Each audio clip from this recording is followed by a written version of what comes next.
ಬಿಂದುವನ್ನು ಸಂಖ್ಯಾ ರೇಖೆಯ ಮೇಲಿನ 7/6 ಗೆ ಸರಿಸಿ ಅಂತ ಪ್ರಶ್ನೆ ಇದೆ. ಇಲ್ಲಿ ಬಿಂದು ಎಲ್ಲಿದೆ ಅಂತ ಹೇಳಿದ್ರೆ 1/6 ಅಲ್ಲಿದೆ. ನಾವಿದನ್ನ ಈಗ ಬಲಗಡೆಗೆ ಮೂವ್ ಮಾಡ್ಕೊಂಡು ಹೋಗ್ಬೇಕು. ಈಗ ಒಂದ್ ಪೊಸಿಷನ್ ಮೂವ್ ಆದ್ರೆ ಏನಾಗುತ್ತೆ, ಇದು 2/6 ಆಗುತ್ತೆ.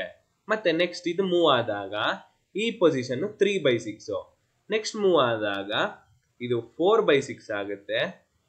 ಈಗ ಮೂವ್ ಆಯ್ತು 5/6, ಈಗ ಮೂವ್ ಆದಾಗ ಇದು 6/6 ಆಗಿದೆ. ಈಗ ಮೂವ್ ಆಗಿದೆ, ಲಾಸ್ಟ್ ಪಾಯಿಂಟ್ ಇದೆ ಬಂದು 7/6. ನಾವು 1/6 ಅಲ್ಲಿ ಇದ್ದಿದ್ದ ಬಿಂದುವನ್ನು ನಾವು 7/6 ಗೆ ಸರಿಸಿದೀವಿ. ಈ ಪ್ರಶ್ನೆ ಮುಗೀತು. ಮುಂದಿನ ಪ್ರಶ್ನೆ ನೋಡೋಣ. ಈ ಕೆಳಗಿನ ಸಂಖ್ಯಾ ರೇಖೆಗಳಲ್ಲಿ 9/4 ಸ್ಥಾನದಲ್ಲಿ ಬಿಂದು ಇರುವ ಸಂಖ್ಯಾ ರೇಖೆ ಯಾವುದು ಅಂತ ಕೇಳ್ತಿದ್ದಾರೆ. ಅಂತ ಹೇಳಿದ್ರೆ ಇಲ್ಲಿ 3 ಲೈನ್ಸ್ ಇದೆಯಂತೆ. ಈ 3 ಲೈನ್ಸ್ ಅಲ್ಲಿ 9/4 ಪೊಸಿಷನ್ ಅಲ್ಲಿ ಪಾಯಿಂಟ್ ಎಲ್ಲಿದೆ, ಇಲ್ಲಿದೆ, ಇಲ್ಲಿದೆ, ಇಲ್ಲಿದೆ. ಈ 3ರಲ್ಲಿ 9/4 ಪೊಸಿಷನ್ ಯಾವುದು ಅಂತ ಅವ್ರು ಕೇಳ್ತಿದ್ದಾರೆ. ಮೊದಲನೇ ಸಂಖ್ಯಾ ರೇಖೆ ನೋಡೋಣ. ಇಲ್ಲಿ 0 to 1 ಇದೆಷ್ಟು ಪಾರ್ಟ್ ಆಗಿ ಡಿವೈಡ್ ಮಾಡಿದ್ದಾರೆ ಅಂದ್ರೆ 1 2 3 4. ಈಗ ಈ ಫಸ್ಟ್ ಪಾಯಿಂಟ್ ಏನಾಗುತ್ತೆ, ಇದು 1/4 ಆಗುತ್ತೆ. ಇದು 2/4, ಇದು 2/4 ಸಾರಿ, ಇದು 3/4. ಒಂದನೇದು ಬಂದು 4/4 ಅಂದ್ರೆ 4/4. ಇದು 5/4 ಆಗುತ್ತೆ. ಇದು 6/4, ಇದು 7/4, ಇದು 8/4.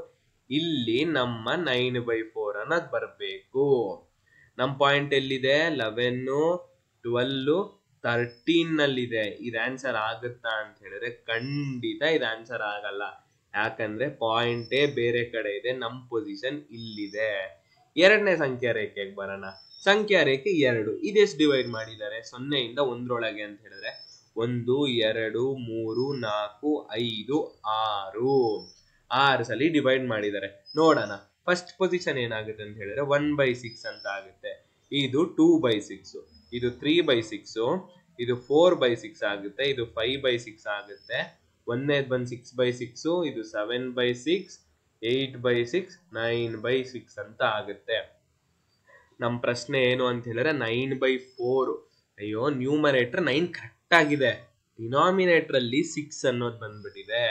ಹಾಗಾಗಿ ಈ ಪೊಸಿಷನ್ ನಮಗ್ ಬೇಕಾಗಿಲ್ಲ, ಈ ಪೊಸಿಷನ್ ಬೇಡ. ಹಂಗಂತ ಹೇಳಿದ್ರೆ ಈ ಆಪ್ಷನ್ ಸಹ ತಪ್ಪು ಅಂತ ಹೇಳ್ಬೋದು. ಮೂರನೇ ನೋಡೋಣ. ಮೂರನೇ ಸಂಖ್ಯಾ ರೇಖೆ ಇದೆಷ್ಟು ಡಿವೈಡ್ ಮಾಡಿದ್ದಾರೆ ಅಂತ ಹೇಳಿದ್ರೆ 1 2 3 4. ಫಸ್ಟ್ ಪೊಸಿಷನ್ ಬಂದು 1/4 ಆಗುತ್ತೆ, ಎರಡನೇ 2/4, ಮೂರನೇ 3/4 ಆಗುತ್ತೆ, ನಾಲ್ಕನೇದು 4/4, ಐದನೇದು 5/4, ಇದು 6/4, ಇದು 7/4, ಇದು ಬಂದು 8/4. ಇಲ್ಲಿದೆ ನಮ್ 9/4. ನಮ್ಮ ಬಿಂದುವು 9/4 ಪೊಸಿಷನ್ ನಲ್ಲಿ ಇದೆ. ಈಗ ಈ 3 ಆಪ್ಷನ್ ನಲ್ಲಿ ಯಾವ ಆಪ್ಷನ್ ಕರೆಕ್ಟ್ ಅಂತ ಹೇಳಿದ್ರೆ ಮೂರನೇ ಆಪ್ಷನ್ ಬಂದು ಕರೆಕ್ಟು. ನಮ್ ಪೊಸಿಷನ್ 9/4, ನಾವು ಕರೆಕ್ಟ್ ಆಗಿ ಅದನ್ನ ತೋರಿಸಿದೀವಿ. ಅಂದ್ರೆ ಮೂರನೇ ಆನ್ಸರ್ ಕರೆಕ್ಟು ಅಂತ ಅರ್ಥ. ನೆಕ್ಸ್ಟ್ ಪ್ರಶ್ನೆ ನೋಡೋಣ.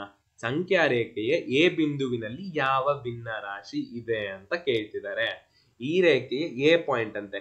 ಈ ಪಾಯಿಂಟ್ ಅನ್ನೋದು ಅವ್ರು ಮೆನ್ಷನ್ ಮಾಡಿಲ್ಲ. ಇಲ್ಲಿ ಯಾವ ಭಿನ್ನ ರಾಶಿ ಇದೆ, ಯಾವ ಫ್ರಾಕ್ಷನ್ ಇದೆ ಅಂತ ಕೇಳ್ತಿದ್ದಾರೆ.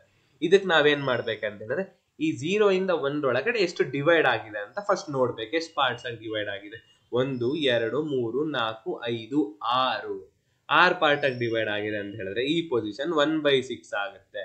ಇದು 2/6, ಇದು 3/6, ಇದು 4/6 ಆಗುತ್ತೆ, ಇದು ಒಂದು 5/6 ಆಗುತ್ತೆ. 1 ಅಂತ ಹೇಳಿದ್ರೆ 6/6 ಆಗುತ್ತೆ. ಏನಲ್ಲಿ 7/6. ನಮ್ಮ ಆನ್ಸರ್ ಏನು ಅಂತ ಹೇಳಿದ್ರೆ 7/6. ಬಿಂದು ಏನಲ್ಲಿ ಯಾವ ಭಿನ್ನ ರಾಶಿ ಇದೆ ಅಂತ ಹೇಳಿದ್ರೆ 7/6 ಅನ್ನುವ ಭಿನ್ನ ರಾಶಿ ಇದೆ. ಈಗ ಹೇಳ್ಕೊಟ್ಟಿದ್ ಗೊತ್ತಾಯ್ತಲ್ಲ. ಇದೇ ರೀತಿನೇ ನಾವು ಬೇರೆ ಪ್ರಶ್ನೆಗಳು ಬಂದಾಗ ಸ್ವಲ್ಪ ಯೋಚಿಸಿ ನಾವು ಉತ್ತರಗಳನ್ನ ಹೇಳ್ತೀವಿ.